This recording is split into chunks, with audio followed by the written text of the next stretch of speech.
the breakdown. So I'm going to invite Gail up here first. And you got 10 minutes to give your spiel. I don't know how to work this. Bill does. He's the genius. And you can move those.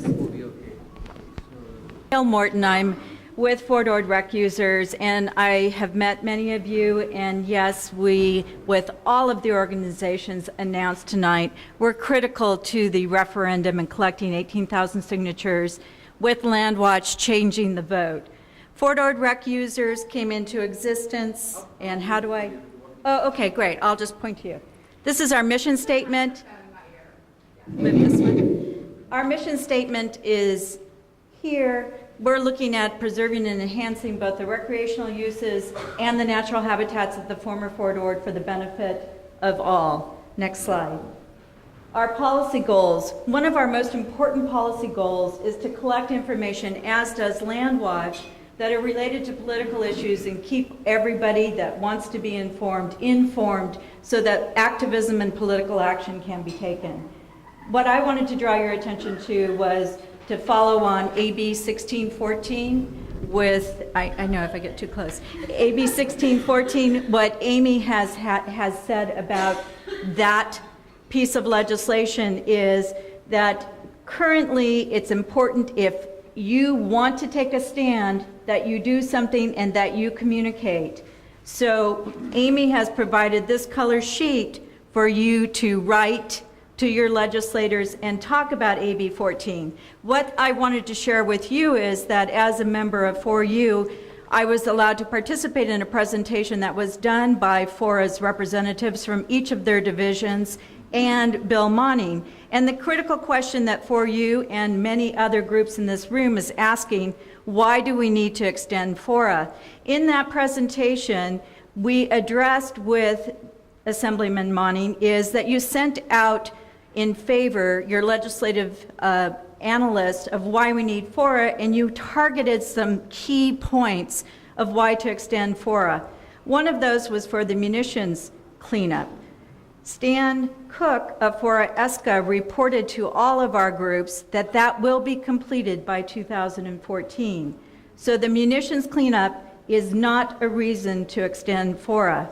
Another reason for extending fora cited by Bill Monning in favor of this legislation was we need to have the habitat management plan. We have the habitat management plan completed in early 2012, and that is found in the minutes of the fora board that you will see that is done. Another reason was for the removal of urban blight, that the public is demanding tear down these barracks, tear down these old buildings. Two members of fora stood and were reported to the committee with Bill Monning present at this meeting on April 27th saying, fora's paid all of the fees that it will pay for the removal of blight. No more money is to come from fora for removal of the urban blight that the public is demanding. That will come from development fees.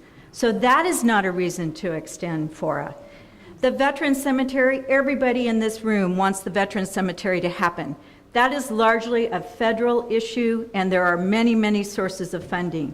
To tie that to the extension of fora is not necessary. We can all work to have that happen through other funding sources and other means. So I'm just going to ask you to be active today, to pick up Amy's document and suggest that perhaps fora, especially if you've read the newspaper articles that are sitting on the table today, and following the other legal attacks that have been hammered on fora recently, that you consider, should fora be continued? Should it be continued for some period of time, perhaps for less than 10 years? Maybe that's an amendment that we want Mr. Monning to put into effect. And one of the things that I would say would be critical is if in fact our reassessment of the base reuse plan requires some significant changes, maybe a short-term extension of fora to complete that would be justified. But I think we need to look at the basic assumptions and be heard on how you want to go forward with fora. The next thing that I just want to talk about is the reassessment. The reassessment, this is a critical issue because the deadline for public input is June 15th. And on your desk, on the table, you'll find this single-spaced piece of paper. There's 8 of them on everybody's table. This is provided to you because throughout tonight you're going to hear a lot of arguments being made and a lot of positions being taken and good ideas and things that people want to see happen out at former Fort Ord. Here is a list of what forU has put together as reasons and things that need to be included in the reassessment.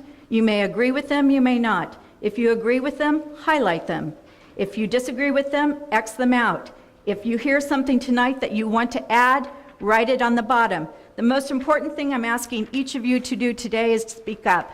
Speak up, do something, write your reasons, sign your name, put today's date. We're going to collect these at the end to make sure that they go and be part of the reassessment process. So don't leave the room without bringing this to Amy or myself or one of the speakers because your voice needs to be heard. I want to address that reassessment very quickly. The language of the reassessment, and this is, go ahead to the next slide. I already did the reasons to extend. Go. I shortened that. This is the language that's in the master resolution as a result of the Sierra Club litigation with FORA back in 1997. And it provides that there is to be a reassessment. If you read that, it says the reuse plan will be reviewed periodically at the discretion of the authority board, and the authority board will perform this is the key language, go to the next slide. Perform a full reassessment, review, and consideration of the reuse plan and all mandatory elements as specified in the Authority Act. The question that's been asked of the EMC consulting team doing these public meetings, we've all gone to these public meetings, the questions that have been asked of the FORA board and the FORA personnel is, what does this mean? For the public to be fully involved, we need to understand what is a full reassessment and review. My research, and I've checked with, I'll just use her name, Molly Erickson, to make sure I didn't miss anything. I went through the codes, California codes. What does a full reassessment mean? Is it a term of legal significance?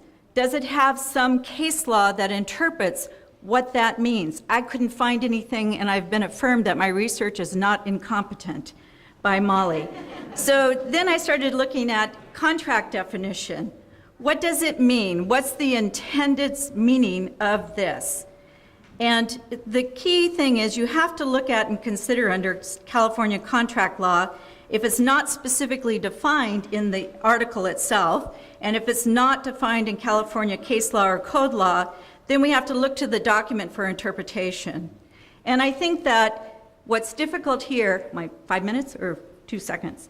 Okay. I think what's difficult here is that the public has been attending these meetings, and if I talked to 10 of you, I would get 10 different definitions of what is intended by the reassessment and why or why not to participate and what should that outcome be.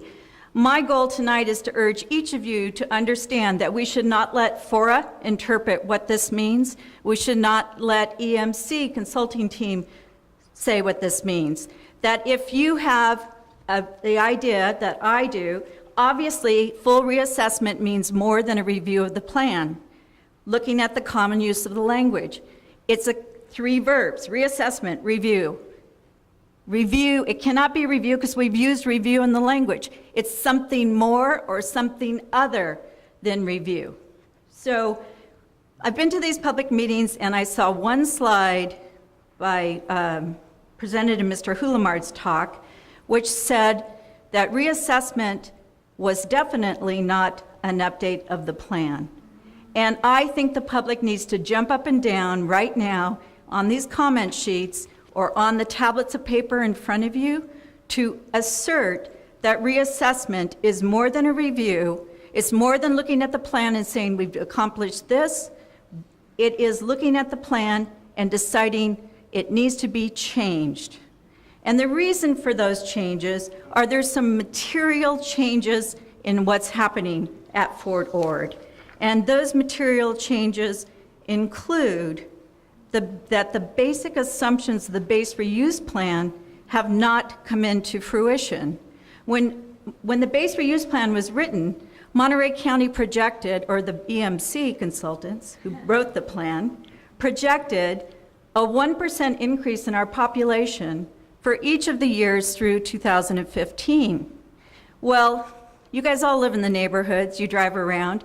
1% increase, we needed more land for more homes, for more development to accommodate this population. The population growth has not occurred. That is a significant material change to why we had development planned for the base. And if we don't have that significant need, that population, that identified intended goal to service these people, we need to look at the plan. Another material change that I think all of us should know about is that when the base plan was written, the development, the BLM lands, the school, the focus of the base reuse plan was for a regional park in the Bureau of Land Management. We have had a material change to the basic assumptions upon which that plan is built. And that material change is changing from a regional park, perhaps outreach of 50-mile radius, to a national monument. We are now the stewards of land that belongs to the entire nation, and that we're trying to attract the entire nation to come and use. We need to relook at this plan to address what should happen in the surrounding areas to make sure this is used correctly for the entire nation. The third material change is we've changed. All of us here are demanding a different vision. So I'm going to summarize with a quote. First of all, I'm going to make sure you guys all pick up one of these pieces of paper. Everybody take a moment, pass them around the table. Okay? So all night long, I'm going to see if you're taking notes. But this is our opportunity to direct the future. What we're trying to stand up here and say to you today, it's a window in time to put in your comments for the base reuse reassessment. That window, that door is slammed closed on June 15th. Tonight's the night. For the legislation, June 15th, there's going to be a hearing, the 13th, excuse me. So, the Rear Admiral, David Oliver, was speaking to the Naval Postgraduate School graduates, and I thought this was profound, because I think we're all in that row of graduates to whom he's speaking, when he said, if you look at the row of graduates and the people to you, in your right and your left, in the next 10 years, one of you in each row will have the opportunity to change history, which is not to say that the lucky one of you will seize that opportunity, for you may not. He noted the history-altering moments do not come with a heads-up announcement. They come when you are tired. They are as ephemeral as a butterfly that rests on its wings, slowly moving in the corner of your eye, and when you see it, you may not recognize it. If you're not prepared and do not recognize the situation for the uniqueness which it is, that iridescent moment will be gone the next time you open your eyes. There will be no record the butterfly existed. No one else will ever know history could have been altered. You want to alter history? Pick up my pieces of paper, folks. Thanks.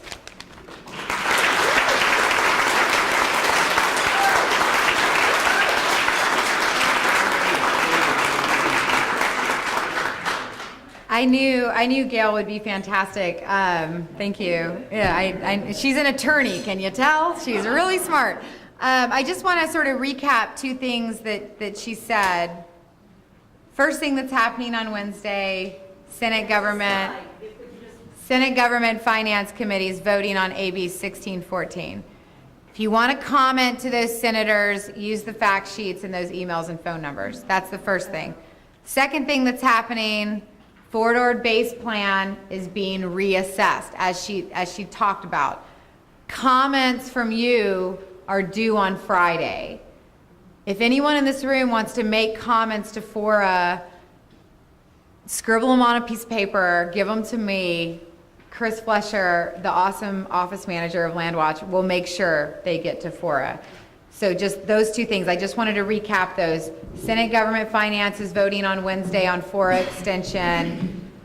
The base reuse plan, which is the land use constitution for that 28,000 acres. I know I'm being simplistic. Those comments are due on Friday to fora. I just wanted to recap those two things. Okay.